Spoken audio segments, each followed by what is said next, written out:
Hoje a gente vai ver então como a gente faz essa contagem dinâmica aqui, pessoal. Pode ver que agora aqui na nossa visão eu tenho apenas o nome do vendedor, o método de pagamento e a contagem aqui como resultado, né? Então eu posso alterar aqui nessa minha lista o nome do meu vendedor e eu posso alterar também o método, né, da venda dele apenas numa lista para eu fazer isso de uma maneira um pouco mais dinâmica, né? Fica mais legal de brincar agora. Então hoje essas fórmulas que a gente vai tratar elas vão ser com conticis, validação de dados e único, beleza? É bem receitinho de bolo, então não precisa se preocupar que não é complexo. Basicamente a gente tem uma fórmula, que é, como eu falei antes, receita de bolo, né? Que ela vai trazer esse resultado aqui para nós, dos nomes certinho. E se por um acaso aparecer algum nome novo aqui, esse nome já vai aparecer também na minha listagem. Ó, teste 2, ele vai aparecer aqui embaixo. Viram? Ele consequentemente também já aparece aqui em cima, ó, teste 2, beleza? Teste 2. Então, como é que eu faço esse funcionamento aqui na prática, né? Primeiro, a gente vai até a nossa criação e aqui a gente vai ter, né, inicialmente todos os nossos nomes. E a gente quer deixar um nome só e um método de pagamento, beleza? Então, como é que eu faço isso daqui a grosso modo, né? Como é que eu faço isso aqui funcionar? Cara, eu quero procurar pelo nome Mariana, mas eu também quero procurar pelo João, Roberta e afins. Primeira coisa que eu preciso fazer é criar a função único sobre essas duas colunas aqui. O que que isso quer dizer? Aqui em data eu já tenho elas, vou apagar e vou fazer de novo, beleza? Único é uma função simples, ela não tem muito segredo. Tu realmente escreve único, precisa ter acentuação ali, dá um tab e seleciona aonde que tu quer esse valor único. O que que significa que ela vai fazer? Ela vai vir nessa coluna aqui, vai pegar cada valor que tem e não vai repetir ele, beleza? Então, por exemplo, do meu vendedor, eu vou pegar o nome vendedor, o nome dos meus vendedores e vai ter um zero no final. Isso daqui é porque ela termina sem dados. Agora eu vou fazer a mesma coisa para os meus métodos de pagamento, beleza? Criei aqui então minhas duas funções. Agora eu quero saber como é que eu faço para elas ficarem daquele jeito como as outras, né? Para não ficar aparecendo, por exemplo, no vendedor, o nome vendedor e um zero embaixo. Agora vem a função, a fórmula, que ela é uma receita de bolo. Vocês vão fazer ela aqui e vocês não vão entender ela de início porque eu ainda não expliquei sobre tudo isso. Mas ela vai funcionar aplicando isso de diversas maneiras diferentes para N casos diferentes que vocês forem usar.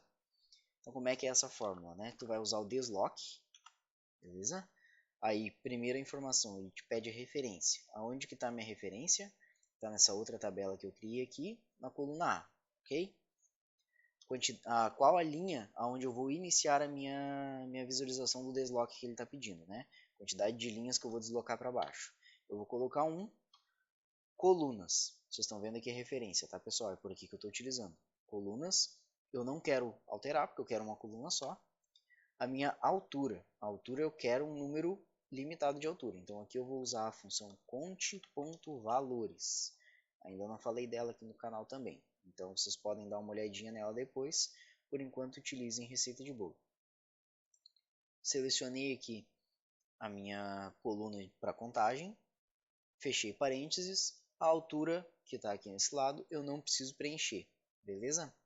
Então fechei parênteses de novo e dei um Enter. Opa, ele ainda está com um problema aqui, ele está me trazendo 2 zeros no final, né? Por que ele trouxe esses 2 zeros? Essa minha função conte valores, ela conta quantas células tem em um determinado espaço sem dados vazios, ou seja, ela está me trazendo daqui desde o vendedor até o zero, então são 5. E aqui ele me trouxe 5 resultados, porém 2 no final ali são zeros que eu não quero que apareçam. Então eu vou diminuir dessa conta de valores 2, que é os 2 zeros que estavam no final. E ela me traz o resultado correto. Eu não vou entrar muito a fundo nessa função aqui, depois eu vou fazer um vídeo só para ela, beleza? Então agora a gente repete o processo aqui, copiei a função e colei do lado. O que eu preciso fazer agora para a forma de pagamento? E é exatamente o mesmo processo, a única coisa que muda é a coluna. Então lembra como é receita de bolo? Se antes eu estava olhando na coluna A, agora eu vou olhar na coluna B. Eu posso simplesmente alterar aqui em cima tudo que eu criei que estava como data, ponto de exclamação A, para data, ponto de exclamação B. E ele já vai mudar para mim as duas funções. Agora a validação de dados, pessoal. Como é que funciona a minha validação de dados, né? A validação de dados, eu venho aqui em dados e eu encontro aqui nesse canto, nesse menu, dependendo do tamanho do teu monitor, ele vai estar escondido em ferramentas de dados, tá? Tu clica aqui em validação de dados e ele aparece para ti essa caixinha, beleza? Aqui tu vai selecionar lista e tem duas maneiras de eu fazer esse processo. Eu posso aqui na minha fonte selecionar a coluna inteira e ele já vai trazer para mim aqui vendedor, Mariana, João, Roberto e um dado em branco. Ou, como eu gosto de fazer, né, que é com essa função receita de bolo que eu comentei para vocês, a gente cria a partir dela a validação de dados, porque daí a informação fica mais limpa.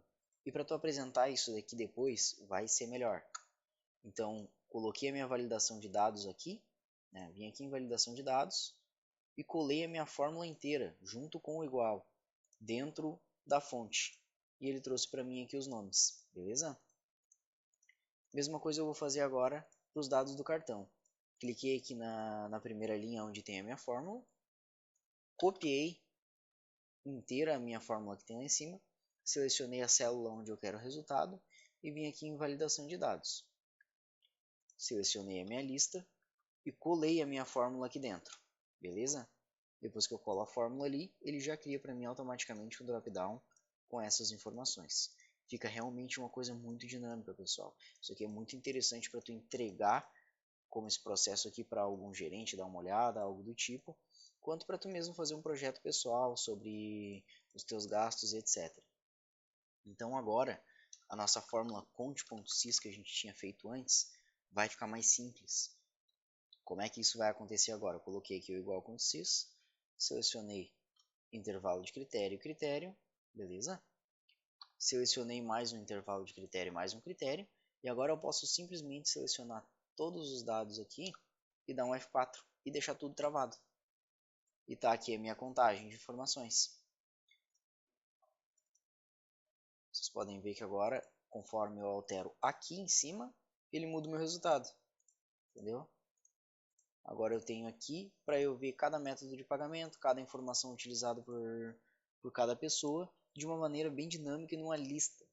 Uma lista suspensa. Isso aqui é muito legal, fica muito interessante de fazer vários projetos com isso daqui.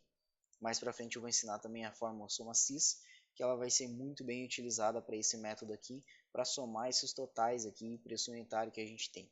Beleza, pessoal? Até a próxima aula.